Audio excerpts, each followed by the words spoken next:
Today we're going to do a walkthrough as well as an explanation of the world of the Witchling Academy Tarot. I had this on my wishlist for such a long time, and then I saw Lisa Papez talk about this deck and I knew I wanted to have it. So the reason that I initially was interested in this deck is because to me it really resembled the world of Harry Potter. And we'll get into that when we do the walkthrough. I wanted to do a deck study on this. So this is what the deck looks like. This is the backs, and then these are the fronts.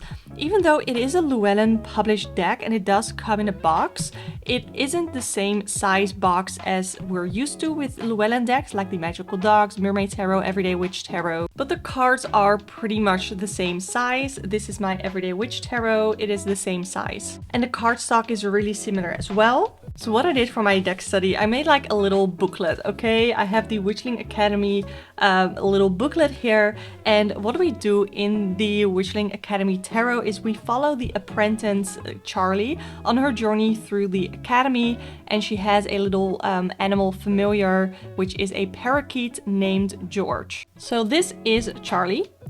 And I love her hair, and this deck has made me want to color my hair pink, even though I recently colored it dark again. For the major arcana, we go through Charlie's first year at the academy.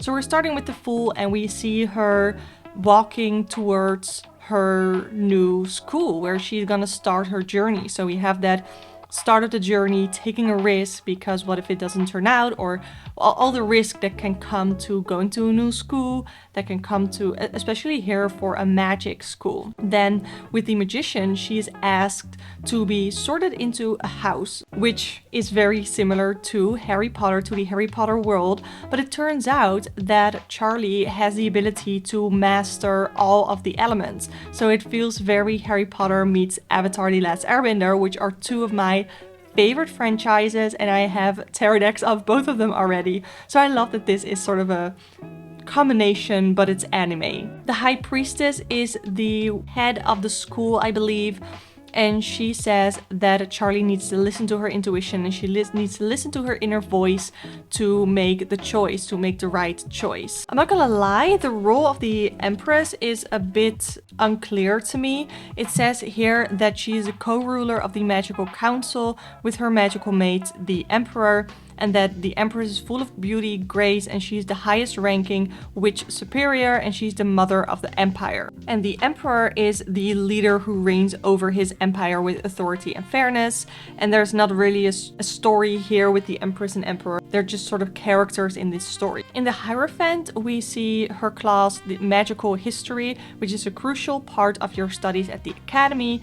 And with the Hierophant, you're gonna learn the knowledge which has been passed down from successful witches who have already been down the path that you now want to travel. With the Lovers, Charlie meets her magical mate, who is a powerful wizard apprentice, which I feel like we're not seeing again in this story. So I don't know, maybe this is her future wedding or something, I don't know. In the Chariot, we see Charlie with her two BFFs, Maddie and Ash, and they have their three familiars sneaking out to pay a visit to their crushes at the wizard school. So that is what they are doing here. I find the Strength card particularly interesting because this is where we sort of see a plot point or a plot twist here, because we see this winged lion, and he is the familiar of the Shadow Witch, which is the bad guy, antagonist in the story. And what happened here is that the winged lion went out to Charlie, ambushed her, because the Shadow Witch wants to steal magic from Charlie because that's how she thinks she's gonna rule the world or something. But what happens here is that Charlie actually convinces the winged lion to let her go by staying calm and calling on her inner strength to help her through this challenging situation. In the Hermit card, Charlie is going through like the secret part of the library, very Harry Potter-esque, to find a hidden spell book to gather information on the Shadow Witch to be able to defeat her. And the only way that she's gonna be able to get that book is by taking some quiet time alone and really listen to her magic, and then the book finally reveals itself to her. The Wheel of Fortune is always a bit of a strange card because there's not always very scenic image to get your interpretations from, But here it basically says that it is moving in a circular motion and constantly changing, much like your life and the seasons surrounding you. There are times when life will feel challenging, but remember that it can only get better. Positive opportunities and good luck will ultimately come back in your life. If you are at an amazing point in your life, know that this will also pass and your life will eventually return to a neutral state, and that it is essential to appreciate the happy moments in life. And the part of the story is that we can see the spell book here, which is taking Charlie through the different life cycles of the Shadow Witch, which includes her past, present, and future. In the Justice card, Charlie is in detention because she was out when she wasn't supposed to, like her curfew or something. She has to take responsibility for her actions. Cerberus, the mystical three-headed dog that guards the gate to the underworld, also guards the detention room apparently, and he's here to observe Charlie to dish out her punishment, and the decisions that he makes are fair and just, bringing balance to the situation. In the Hanged Man, Charlie is sacrificing herself for the plan to be captured by the Shadow Witch. And then in Death card, Charlie actually dies because she engages in a magical duel, battle to the death, and the Shadow Witch is just too powerful because Charlie is just first year Witchling Academy apprentice. But when Charlie is dead, she travels into the spirit realm, meeting her higher self, and she gains the power of spirit. So now she not only has the 4 elemental powers that we talked about earlier, but she now has a 5th element, which is spirit. In the Temperance card, Charlie wakes up and she now feels really uneasy and is trying to find a balance between all of those 5 elements that she now has to juggle and that she now has to work with, and she has to learn how to harmonize all of those energies. In the Devil, the Shadow Witch wants Charlie to join her to conquer the realm because she says that with their magic combined, they will rule the realm, or they will rule the world. And it says here that you have a choice. You can choose to break the chains of confinement, or you can continue to sell your soul to the devil. And then the Tower card, the Tower moment. And what happens here is that Charlie just found out that the Shadow Witch is actually her mother, and Charlie's own gifts are the result of her mother's evil ways. It says that this can create chaos. This chaos can create destruction physically, mentally, and the tower moments can be messy, but they don't have to be, and you can embrace the unexpected. In the Star card, Charlie falls out of the tower with George onto thick, soft grass next to a sparkling pond, and this is the sacred pond that was rumored to be lost. And the water here is a powerful healing tool against corrupt magic. So Charlie hurries to collect it and for the final battle. In the Moon card, the star essence in the water pushes the corrupt magic out of the Shadow Witch, transforming her back to her old self, which was Air Witch Christina McNally, I guess. And with the corrupt magic gone, Witch McNally is now flooded with all of the thoughts, all of the emotions that were buried within her. So it tells the story here of the moon shining light on things that were tucked away. The Sun card is a card of happiness, and this is basically celebrating Charlie's success for defeating the Shadow Witch or taking her corrupt magic away from her. In the Judgment card, Charlie goes back to the Witchling Academy, but now with a 5th element. She wants to know if she is accepted back into the school. And the Gate Angel of the Magical Council appears and tells her to let go of her past and to love who she is in the present.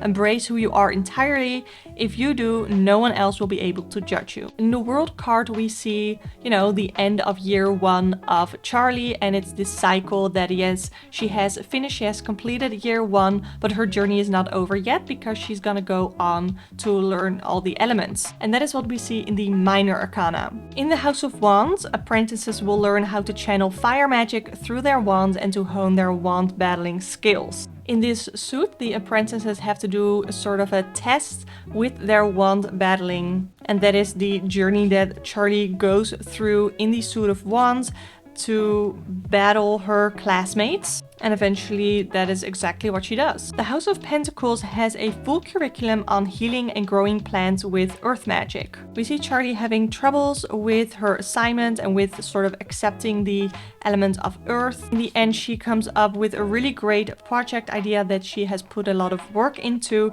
that she has gained a lot of knowledge from, and ultimately her project is incredibly successful. The House of Cups focuses on the art of potion crafting while learning to enhance power with their water magic. So in this suit, Charlie has to create potions, which is something that she's having a really hard time doing during her exam. She forgets a potion ingredient and she sort of goes through the motions. She learns from others.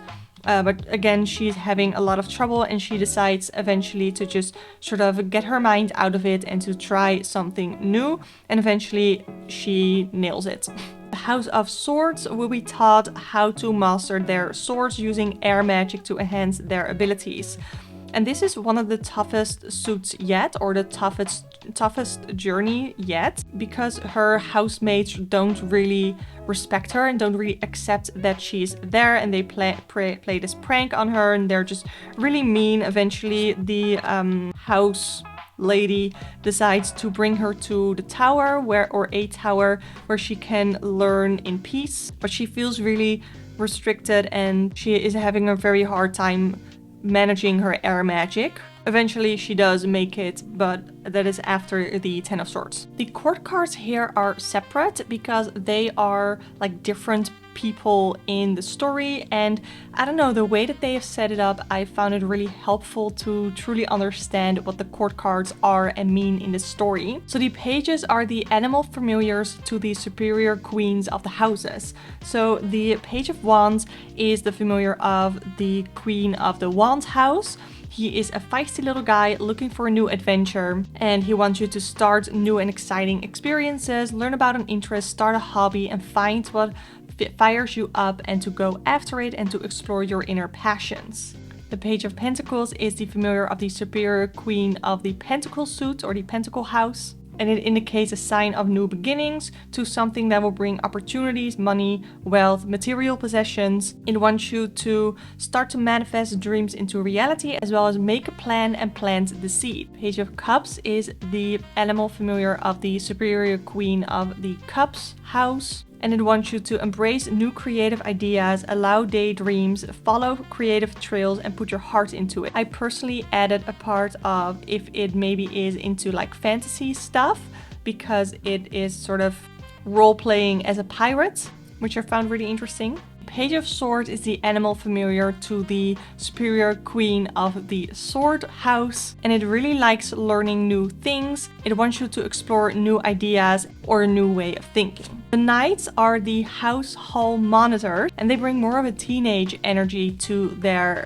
element, which I found really interesting. So that is what they all are. The Queens are the witch superiors of their own house, like a door mother. They are loving but also stern. And the Kings are the elemental goddesses. So these are the energies on which you can pray and call upon for guidance. So that is it for the Witchling Academy Tarot. I am super excited about this. Now that I've done this video, I can finally shuffle the cards, and they shuffle amazingly. I'm pretty sure I have that on video already, how amazingly they shuffle, but they are just so great. I love the stories behind the cards. I feel like they make a lot of sense and it really flows when you go through the stories. I haven't read the shadow meanings yet, because the handbook does go into the shadow meaning of each card as well, but I am just focusing on the regular part of the story, and once I'm ready to read reversals with this deck, I'll read the shadow part as well.